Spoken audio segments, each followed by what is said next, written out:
Hi there, this is Marie T. Russell.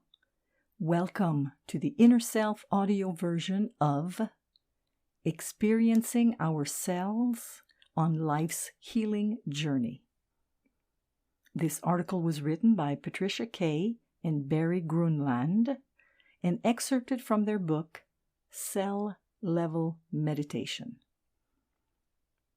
The article begins with a quote.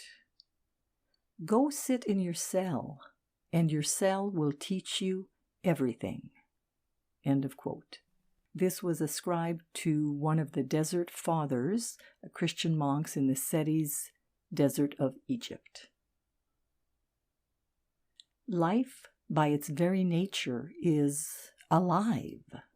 Because it is alive, it's not just responding in a set, mechanical way, but rather it is responsive to what is needed and helpful and useful.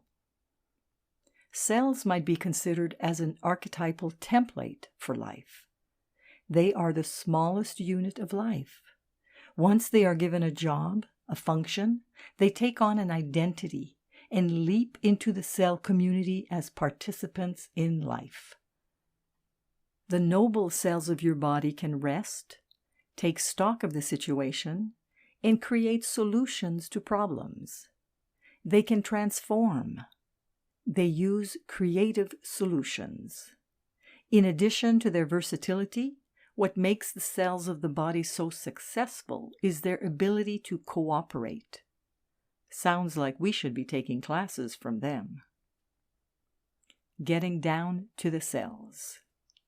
Yes, we can get all the way down to the cells. In fact, anything that you are doing or thinking is also in some way going on in the cells, no? It's already happening, and you can learn to shift into states of awareness in which you can be co-creative and engaged with what's already going on. A woman I know got to the bone cells, and what most surprised her is that they were doing their bone cell thing, independently of what she thought or said or did. We might say the bone cells already know what to do. Thankfully so. Everything ultimately is a pattern of energy in expression. The manifest form, if you travel into it, is made of smaller parts. The smaller parts are made of even smaller parts, and so on, until you get down to a level where there is only the sensation of something, like vibrancy itself, arising from the emptiness. The expression of the energy of a substance running at a certain rate is solid. At another rate, it's liquid, and at another, it's a gas. Every known substance has its parameters, temperature, rate, and rhythm, and how it behaves under different circumstances. Similarly, different types of cells in the body have their own signature pattern of color, movement, speed, sound, or energetic frequency. Muscle cells have a different kind of pattern than bone cells, and they feel different than bone cells in some kind of subjective way.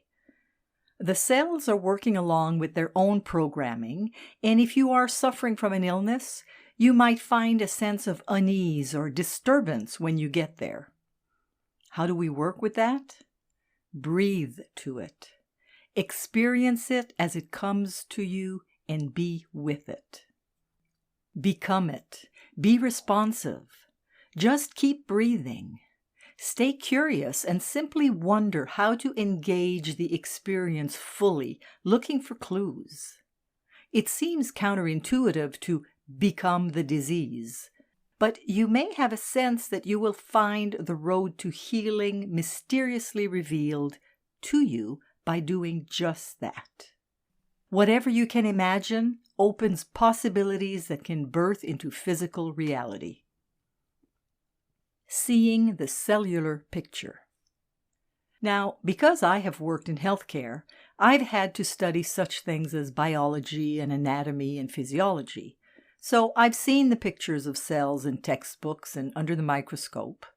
However, the first time I saw the cell membrane in cell meditation, I was quite moved. It was much more dynamic than I had imagined, and beautiful. A few years later, I was delighted to see a photo of a cell membrane taken with the use of an electron microscope. I was excited to have my vision corroborated. A couple of times I've had something like this happen, a beautiful confirmation. Once I got to a structure in my body that somehow I identified as a virus. It was very resistant to being in relationship with the other cells. In fact, it felt very other or foreign to me. And it was quite a rascal. A few weeks later, I went to pick up a friend at a doctor's appointment. While I was in the waiting room waiting for her, I picked up a magazine. And there on the cover was a picture of the virus I'd seen taken under an electron microscope. Sometimes, actually most of the time, I've noticed that the cellular picture comes as a metaphor.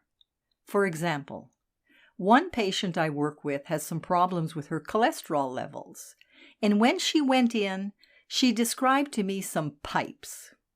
As her description became more vivid and dynamic, I realized she was in the cardiovascular system working on the plaque on the wall of blood vessels that needed some attention. Other times, some people I've worked with have gone into the structure of the cell. There's a kind of geometry with shapes, color, movement, and vibrancy. Participating in the harmony and beauty of this underlying pattern is an experience of great delight. The inner experience. I know people who have a disciplined Qigong practice. Qigong is a centuries-old system of coordinated body posture and movement, breathing, and meditation used for the purposes of health, spirituality, and martial arts training. Through a focused use of their whole bodies, people who practice this discipline learn a sense of rhythm and flow of movement that brings harmony to the body and peace to the mind. These very people bring their Qigong practice into the cells, where they sense a micro-movement at a more subtle level of inner experience. When a cell within a tissue, within an organ, is not functioning well, there's a subjective experience that something is off. The people who have this practice become very good at moving their awareness within and entering into the ongoing dialogue with their embodied selves. They practice inner Qigong, reminding the cells of their innate rhythm and harmony. And the potential that lies within you may astound you. The cells of the body are quite versatile, noble, and capable of transformation, just like you are. Stem cells are cells that haven't been programmed yet for a specific job. We become aware that the cells turn over and that some cells can become any other cell. A cell can go into neutral entropy. It can transform. It becomes the new cell. Breathe with it and allow it to have the experience of itself as a new cell with itself. Then let it have the experience of the whole. Barry offers us a wonderful breathing meditation for our liver, and here it is. Become aware of the liver cell. Breathe to it. Become aware of the experience of your liver cell. Breathe. Let the liver cell experience that you are there. Let the liver cell experience itself as itself. Open the panorama. Breathe. Let the liver cell experience itself as part of the community of liver cells. Breathe. Now let the community experience itself as a community. Breathe. And now let the community of liver cells experience their part of the larger community of the whole body. Breathe. Breathe. This article was written by Patricia Kay and Barry Grundland and excerpted from their book, Cell Level Meditation: The Healing Power in the Smallest Unit of Life. The article was narrated by Mariti Russell, publisher of InnerSelf.com.